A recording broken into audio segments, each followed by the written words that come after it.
अरे बहुत छोटा सा टॉपिक, रिकॉर्ड की तो जरूरत ही नहीं है। कोई नहीं भाई। है ना? तो बस छोटे छोटे मतलब जो सर जितना सर ने पढ़ाया है उससे थोड़ा सा बस इसमें ज़्यादा ही है अंडरस्टैंडिंग के लिए बस, क्योंकि ये तीनों ही टॉपिक्स जो हैं ये हम डेप्थ में पढ़ेंगे आने वाले चैप्टर्स में। इसमें सिर्फ एक इंट्रोडक्शन था जो फर्स्ट चैप्टर था उसमें, मैंने बुक में भी देखा, कैम्बर में भी, उसमें भी एक पेज में ख़त्म है पूरा। तो हम उसका बस एक आउटलाइन देखेंगे कि हाँ ये होता क्या है ये तीनों चीज़ें। तो क्लस्टर एनालिसिस क्या होता है हमारा, तो सबसे पहले क्लस्टर को समझ लेते हैं। क्लस्टर क्या है? तो a collection of data objects, तो क्लस्टर को हम ब्रॉड टर्म्स में बोल सकते हैं कलेक्शन ऑफ डेटा ऑब्जेक्ट्स। मतलब कि जो हमारे डेटा पॉइंट्स होते हैं इन मशीन लर्निंग, या फिर हम डेटा माइनिंग में भी हम मतलब उसको डेटा पॉइंट्स बोल सकते हैं, क्योंकि जब हम डेटा को माइन कर रहे हैं उससे नॉलेज का एक्सट्रैक्शन कर रहे हैं तो हम उसको क्लस्टर की फॉर्म में रिप्रेजेंट कर सकते हैं कि अच्छा हाँ ये क्लस्टर के जो डेटा पॉइंट्स हैं वो सेम किसी क्लास को बिलोंग करते हैं।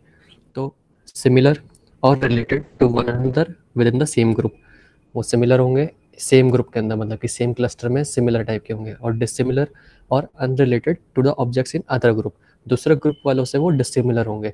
अब कुछ ना कुछ ऐसा पैरामीटर या कुछ ना कुछ ऐसा मेजरमेंट होगा जिसके बेसिस पे हम सिमिलरिटी और डिसिमिलरिटी को मेजर कर रहे हैं। क्लस्टर एनालिसिस क्या हुआ, और क्लस्टरिंग जैसे बोल सकते हैं हम, finding similarities between data according to the characteristics found in the data and grouping similar data objects into cluster. वही सिंपल कि हम डेटा में सिमिलरिटीज़ फाइंड करेंगे और उनके बेसिस पे, उन करेक्टरिस्टिक्स के बेसिस पे जो हमें मिली है उनके बेसिस पे हम उसको डेटा को अलग अलग ग्रुपिंग करेंगे उसकी, तो सिमिलर वालों को एक क्लस्टर में, डिसिमिलर वालों को अलग अलग क्लस्टर में। तो अनसुपरवाइज लर्निंग में यूज़ होता है ये, जहाँ पे हमारी कोई भी प्रीडिफाइंड क्लासेस नहीं होती, मतलब लेवल्स नहीं होते हमारे प्रीडिफाइंड। टाइपिकल एप्लीकेशंस क्या है इसकी? As a stand alone tool to get insight into data distribution, मतलब कि एक क्लस्टरिंग को हम अलग से यूज़ कर सकते हैं एज अ टूल अगर हमें डेटा की इंसाइट जाननी है, मतलब कि डेटा को हमें एनालाइज करना है कि डेटा हमारा कैसे काम कर रहा है, कैसे कैसे क्लस्टर फॉर्म हो रहे हैं, क्या मतलब उसमें सिमिलरिटी है क्या डिसिमिलरिटी है। अगर हमें मतलब स्टैंड अलोन, मतलब कि हमें अलग से सिर्फ एक डेटा को हमें एनालाइज करना है तो वैसे भी यूज़ कर सकते हैं। दूसरा क्या है? Pre processing step for other algorithms. अब क्या होता है जब मशीन लर्निंग अप्लाई करते हैं या फिर डेटा माइनिंग अप्लाई करते हैं तो एक स्टेप होता है उसमें डेटा प्री प्रोसेसिंग, उसमें आता है हमारा डेटा क्लीनिंग जैसी स्टेप्स। तो डेटा क्लीनिंग का मतलब क्या होता है? आउटलायर्स को हमें रिमूव करना होता है। मतलब क्या? जैसे मान लो हमें मशीन लर्निंग एल्गोरिथम में हमें कार्स की फ़ोटो देनी है, और सपोज़ कि उस कार के डेटा सेट में एक पेडेस्ट्रियन की फ़ोटो आ गई गलती से, तो वो हमारे लिए एक आउटलायर है, वो हमारे लिए एक एनोमली मतलब बाद में क्रिएट कर सकता है वो चीज़। हमारा डेटा की जो ट्रेनिंग होगी उसमें कुछ ना कुछ दिक्कत आ जाएगी, तो इसलिए प्री प्रोसेसिंग स्टेप के लिए हम क्लस्टरिंग को यूज़ कर सकते हैं। उससे क्या होगा, आउटलायर जो भी होगा हम उसको फाइंड करके उसको रिमूव कर देंगे। तो डेटा क्लीनिंग वाले जैसे स्टेप में हम उसको यूज़ कर सकते हैं। तो क्या कर रहा है ये, एक प्री प्रोसेसिंग स्टेप की तरह काम आ रहा है अदर एल्गोरिथम्स के लिए। ठीक है। अब क्लस्टरिंग और क्लासिफिकेशन में बेसिक डिफरेंस क्या है? बेसिक क्या मतलब, कभी कभी कन्फ्यूजन हो जाती है दोनों का नाम सुन के। तो क्लासिफिकेशन क्या कर रहे हैं, हम बस दो क्लास में डिवाइड कर रहे हैं किसी भी एक फंक्शन की हेल्प से, चाहे वो लीनियर फंक्शन हो चाहे वो नॉन लीनियर फंक्शन हो।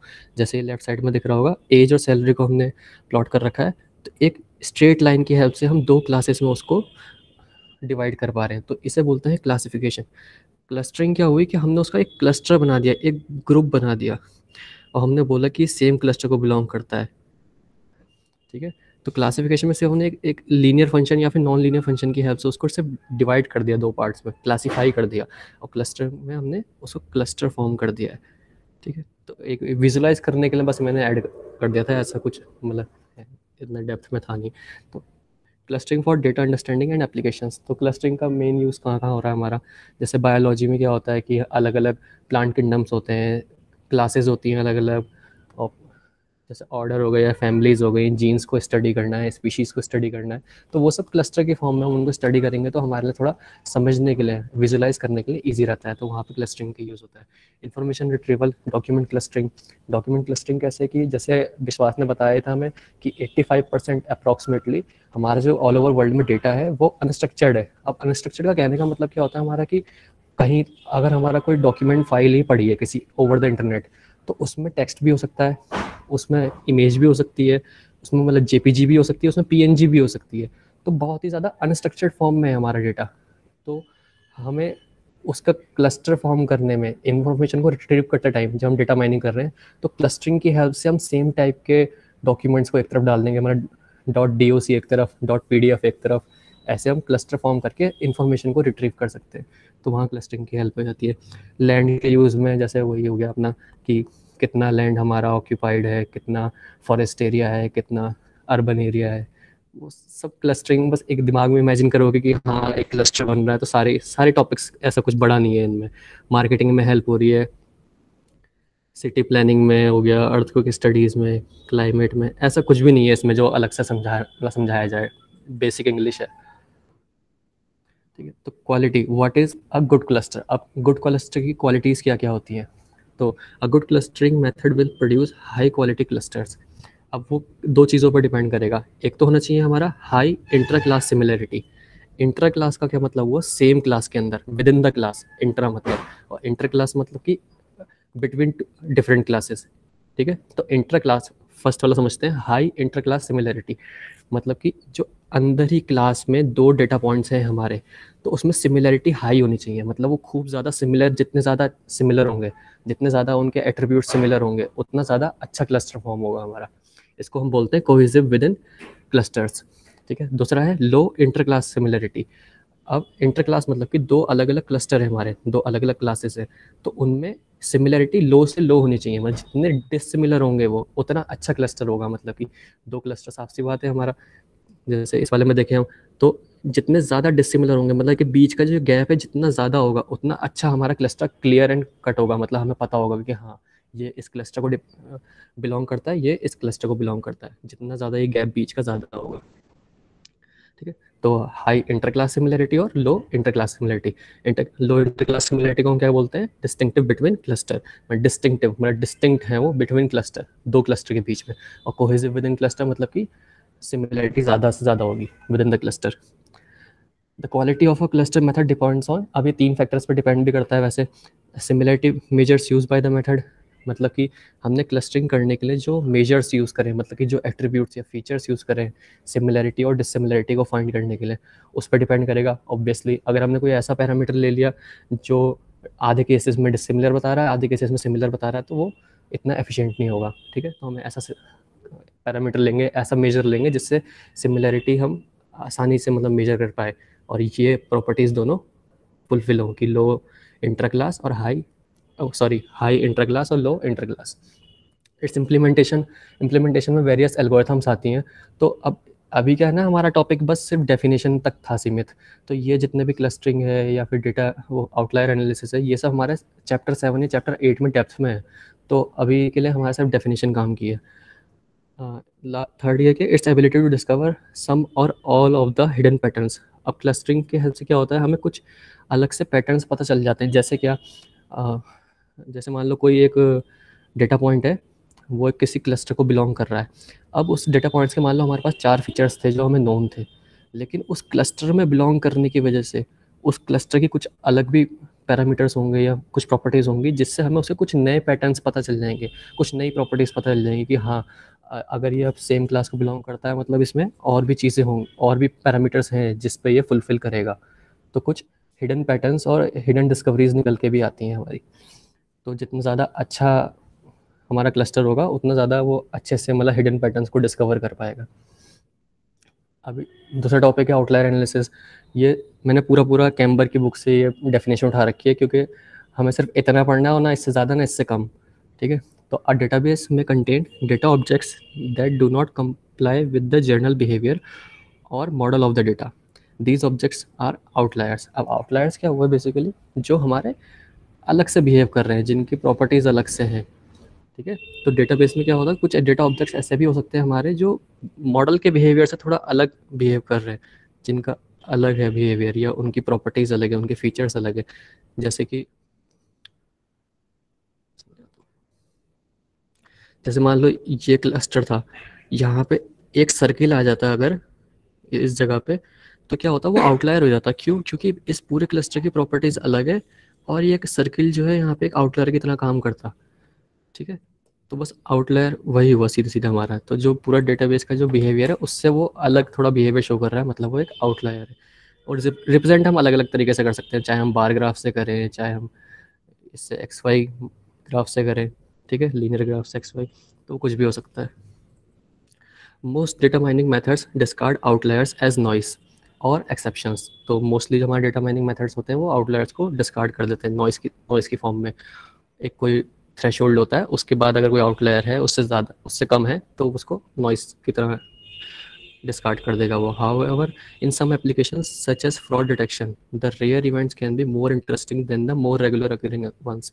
अब क्या हुआ फ्रॉड डिटेक्शन वाले केस में, जैसे वो होता है कि हमारा क्रेडिट कार्ड का फ्रॉड हमें अगर डिटेक्ट करना है, तो वहाँ पे हमारे लिए आउटलायर ही काम का है। क्यों? क्योंकि हमने एक क्लस्टर बनाया कि अच्छा ये जो इंसान है ये इस टाइप के ट्रांजेक्शन्स करता है।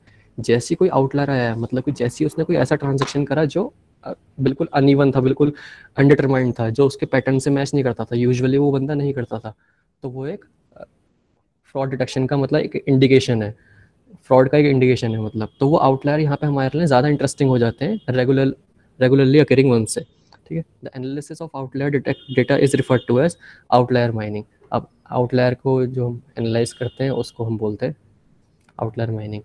Outlier may be detected using statistical tests that assume a distribution or probability model for the data, or using distance measures where objects that are substantial distance from any other cluster or considered outlier are considered outlier। तो बस वही दो तरह से हम कर सकते हैं, या तो प्रोबेबिलिटी डिस्ट्रीब्यूशन से, कि मतलब कि एक क्लास में कितने, मतलब जैसे क्या समझाता हूँ, जैसे मान लो ये क्लास है, अब इसमें 3-4 सर्किल आ गए, तो वो कुछ उस टोटल इस क्लस्टर का कुछ परसेंटेज होगा ना, तो मतलब कुछ प्रोबेबिलिटी होगी ना उसकी कि हाँ यहाँ पे उसका लाई करने की। तो या तो इस तरीके से कर सकते हैं कि उसका प्रोबेबिलिटी फाइंड आउट कर ले कि कितनी प्रोबेबिलिटी है उसकी इसमें होने की, या फिर हम उसको क्या कर लेंगे, सीधे डिस्टेंस वेक्टर से देख लेंगे। मतलब कि जो कि हमारा जो जैसे क्लास का ये बीच में ये है जब मार्जिन जो इसको डिवाइड कर रहा है, और कितने डिस्टेंस पे है, मतलब कि ये क्लास है सर्किल की रियल वाली, इससे वो कितनी ज़्यादा डिस्टेंस पे हमारा वो पड़ रहा है, तो जितनी ज़्यादा डिस्टेंस मतलब कि उतना ज़्यादा वो आउटलायर की तरह बिहेव करेगा वो।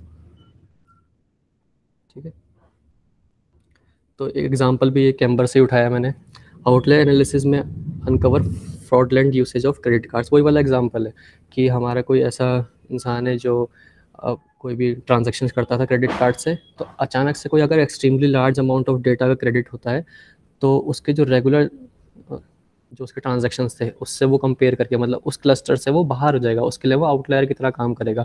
तो आउटलायर की वैल्यू जो है वो डिटेक्ट कर लेगा सिस्टम, और with respect to location, type of purchase और परचेज फ्रिक्वेंसी। तो मतलब आउटलायर हमारा अलग अलग बेसिस पे हम कर सकते हैं। या तो लोकेशन, जैसे मान लो मैंने इंडिया में क्रेडिट कार्ड खरीदा है, अगर वो स्वाइप, मतलब इंडिया में, मतलब कि मैंने मान लो उत्तराखंड में खरीदा है, मैं यूज़ करता हूँ मैं, और अचानक से जाकर राजस्थान में कोई ट्रांजेक्शन होता है, तो मतलब कि लोकेशन के बेसिस पे भी हम आउटलायर डिफाइन कर सकते हैं। टाइप ऑफ परचेज, मतलब कि ऐसा कोई चीज़ जो मैं रेगुलरली परचेज नहीं करता था वो मैंने परचेज करी तब। या फिर परचेज फ्रिक्वेंसी, कि अचानक से मैं बहुत सारा सामान खरीद दिया एक ही दिन में, तो वो भी एक इंडिकेटर हो सकता है कि हाँ फ्रॉड हुआ है। तो आउटलायर हमारे अलग अलग चीज़ों के रिस्पेक्ट में हम फाइंड आउट कर सकते हैं। ठीक है, एवोल्यूशन एनालिसिस ये भी आगे फर्दर वाले टॉपिक्स में है, मतलब आगे फर्दर चैप्टर्स में हमारा डिटेल में। अभी बस इतना है कि समझ लेते हैं। Data evolution analysis describes and models regularities और trends for objects whose behaviour changes over time. Simple सा ये है कि बस डेटा एवोल्यूशन में एनालिसिस में क्या हो रहा है कि हम ऐसे मॉडल की रेगुलरिटीज़ और ट्रेंड्स को चेक कर रहे हैं ऑब्जेक्ट्स की, उसमें कुछ ऐसा ट्रेंड ढूंढ रहे हैं मॉडल में जिसका बिहेवियर चेंजेस ओवर टाइम, जो ओवर टाइम चेंज होता है। जैसे अभी आगे समझ में आ जाएगा। ऑल्दो दिस में इंक्लूड करेक्टराइजेशन, डिस्क्रिमिनेशन, जितनी भी टेक्निक्स हैं हमारी जो हमने पहले पढ़ी है, कोरिलेशन एनालिसिस, क्लासिफिकेशन, प्रिडिक्शन, इन सब का हम यूज़ कर सकते हैं इसमें। Distinct feature of such an analysis include time series data analysis, sequence of predictive pattern matching, similarity based data analysis। तो मतलब ये सारी टेक्निक्स हम कोई भी यूज़ कर सकते हैं इसमें, और उसकी हेल्प से हम क्या करेंगे, एनालाइज करेंगे कि टाइम सीरीज डेटा एनालिसिस, मतलब कि एक टाइम बाउंड, अगर मतलब वो ग्राफ बनाए हम टाइम सीरीज का कि हमारा डेटा कितना वेरी कर रहा है, तो हम उससे समझ जाएंगे कि हाँ हमारा डेटा ओवर द टाइम कितना चेंज हो रहा है। तो वो टाइम सीरीज डेटा एनालिसिस में आ गया। Sequence of periodicity pattern matching, मतलब कि हमने पीरियड्स में डिवाइड कर दिया हमारे टोटल टाइम को, और एक उसमें हम एक सीक्वेंस ढूंढ रहे हैं, उसमें एक पैटर्न ढूंढ रहे हैं कि अच्छा हाँ, कि ओवर द टाइम मतलब हमारा एक ही पैटर्न फॉलो हो रहा है, तो हम प्रिडिक्ट कर सकते हैं कि जैसे मान लो कि स्टॉक मार्केट का ही हो गया, तो हमने ट्रेंड देखते हैं ना हम कि हाँ, जब भी इन्वेस्ट करना होता है कि हाँ, इस कंपनी के शेयर्स अभी डाउन जा रहे हैं, फिर ऊपर जा रहे हैं, फिर हम प्रीवियस ट्रेंड देखते हैं कि अच्छा पिछले 10 साल में ऐसा ऐसा हुआ है, तो मोस्ट प्रोबेबली वो ऊपर जाएगा या नीचे जाएगा। तो वो एक ओवर द टाइम मतलब देखना, तो इवोल्यूशन एनालिसिस मेन चीज़ है, चेंजेस ओवर टाइम, मेन चीज़ ये है ध्यान रखने वाली कि ऐसे पैटर्न्स, ऐसे बिहेवियर, ऐसे ट्रेंड्स जो चेंज होते हैं ओवर द टाइम। ठीक है, एग्जाम्पल इसमें वही दे रखा है कि suppose that you have the major stock market data of the last several years available from the New York stock exchange. ठीक है, हमारे पास कुछ डेटा था पुराना स्टॉक मार्केट का पिछले सालों का, and you would like to invest the shares of high tech industry company. अब हम चाहते हैं कि कुछ इन्वेस्ट करें शेयर्स में।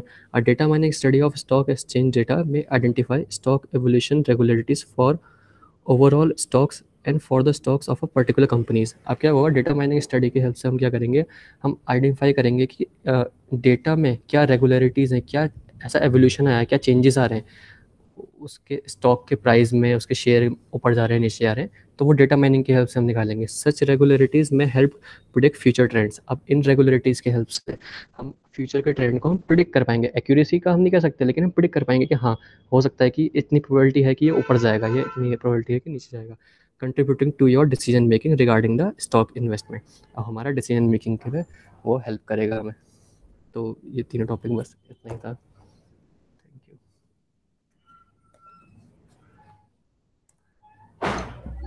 बढ़िया भाई बढ़िया। अच्छा क्या कहते हैं